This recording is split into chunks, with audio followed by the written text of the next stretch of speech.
सती माता कैलाश पर्वत पर बड़े आनंद से रह रही है। ये उन्हीं दिनों की बात है जिस समय दक्ष प्रजापति को ब्रह्मा जी ने सभी देवताओं का नायक बनाया था, प्रजापतियों का राजा बना दिया था। दक्ष प्रजापति को अहंकार हो गया, घमंड हो गया। एक बार ब्रह्मा जी की यहाँ सभा लगी, 33 करोड़ देवता उपस्थित हुए, भगवान शिव भी थे। अंत में दक्ष प्रजापति आए तो सभी देवता स्वागत में खड़े हो गए, लेकिन शंकर भगवान खड़े नहीं हुए। तो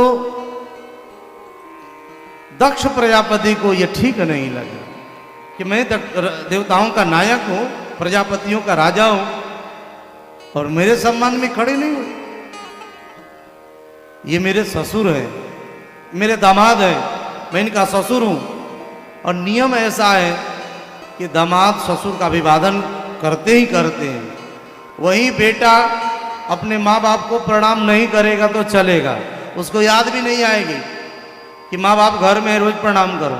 लेकिन वही बेटा अगर दामाद बनकर ससुराल चला जाए तो ऐसा हो सकता है क्या कि ससुर जी सासू माँ सामने हो और बेटा प्रणाम ना करे, दामाद जी प्रणाम ना करे?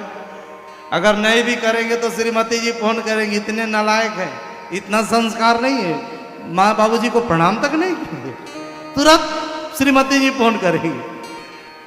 लेकिन वही पत्नी घर में ये कभी नहीं कहेगी कि आपके माता पिता अर्थात मेरे सास ससुर है, रोज सुबह में उठ करके प्रणाम करके तब घर का काम किया जाए, याद नहीं रहता। बोलो राधे राधे। शंकर भगवान ने दक्ष प्रजापति को प्रणाम। अच्छा, एक बात और है, माँ बाप को इसकी अपेक्षा भी नहीं है। माँ बाप कभी नहीं सोचते कि मेरा बेटा है ये रोज प्रणाम करे, कोई बात नहीं है तो है। लेकिन सासू माँ सासू जी को ससुर जी को तो लगता है कि दामाद है, प्रणाम आया है तो पैर छुएगा।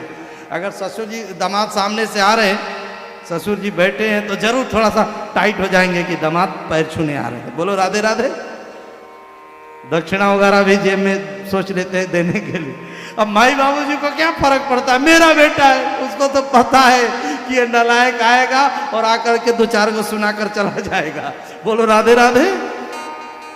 लेकिन वह बेटा भाग्यशाली है, वह बहु भाग्यशाली है जिसके घर में सास ससुर हैं। कोई पूजा पाठ करो या ना करो कोई फर्क नहीं पड़ता, अगर आपके घर में सास ससुर है और रोज सुबह उठ करके पहले उनके चरण को छू करके अपने सिर से लगाओ, आपको घर बैठे बैठे भगवान का पूजा करने का फल मिल जाएगा। और सास ससुर घर में एक लोटा जल के लिए, थोड़े से भोजन के लिए तड़प रहे और आप 3 घंटा भी पूजा करोगे, भगवान आपको नहीं मिलेंगे। बोलो राधे राधे। तो दक्ष प्रजापति नाराज हो गए, ये दामाद है शिव मुझे प्रणाम नहीं कर रहा है। देवताओं सुनो, हम देवों के बीच में, सभ्यों के बीच में एक असभ्य व्यक्ति आकर बैठ गया है, ये सभा के लायक नहीं है।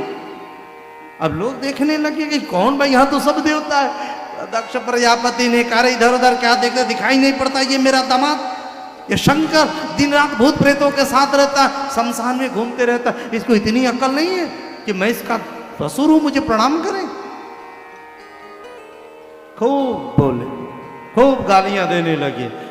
शिव जी के गणों ने कहा बाबा आपको गाली पड़ रही है, गाली मिल रही है भरी सभा में। शंकर जी ने कहा बताओ पहली बार गाली सुनने को कहां मिलती है? बोले ससुराल में।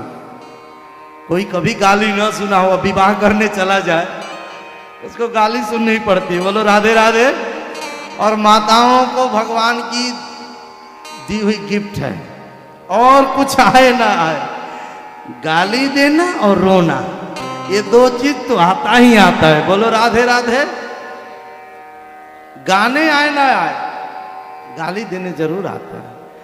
क्या बात, कभी कभी गांव में हम लोग कथा करने जाते हैं, संयोग से लगन का दिन हो, रात्रि में सोए हैं, 4 बज रहा है, अब माइक लगाकर एक ही माइक में 10 माताएं एक साथ बिना स्वर बिना ध्वनि के जो गालियां सुनाती है, हाँ मियाज खुश हो जाता। बोलो राधे राधे। तो दक्ष प्रजापति भगवान के ससुर है, इसलिए शिव जी ने बुरा नहीं माना। और जब गाली देते थे तो भगवान बुरा नहीं माने, तो श्राप दे दिया। दक्ष प्रजापति ने श्राप दे दिया,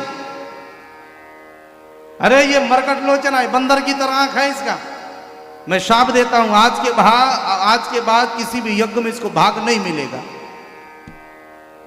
शंकर भगवान फिर भी बुरा नहीं है, लेकिन जो गण थे ना नंदी, वो उनको नहीं रहा गया। बोला ए दक्ष, तूने शिव जी को श्राप दिया, जा मैं श्राप देता हूं, जिस मुख से तूने शिव का अपमान किया, तेरा मुंह ये बकरे का लग जाए।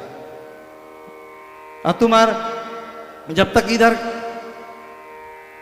भृगु ऋषि थे, इन्होंने शिव गणों को श्राप दे दिया, शिव गणों ने ब्राह्मणों को श्राप दिया, हुआ था सम्मान समारोह, हो गया शाप समारोह। शिव जी बोले यहाँ रहना ठीक नहीं है, निकल पड़े कैलाश पर्वत। माता श्री सती ने पूछा प्रभु क्यों आ गए, कुछ नहीं बताया। बोले हो गया, चला गया, भजन करो, कथा सुनाने लगे। दूसरा कोई पति होता और ससुराल में अगर पति का अपमान हो जाए, ससुराल से वह पति घर में लौटे, श्रीमती जी की खैरियत रहेगी क्या? आते पूरा खीस, भले वो ससुराल में ना कुछ कर पाए हो, वो सारा खीस श्रीमती जी को उतार देंगे। तुम्हारे बाप ने ये किया, तेरी माँ ने, तेरे भाई ने, बोलो राधे राधे। तो शिव जी कुछ नहीं बोले, भगवान तो भजन में मगन हो गए।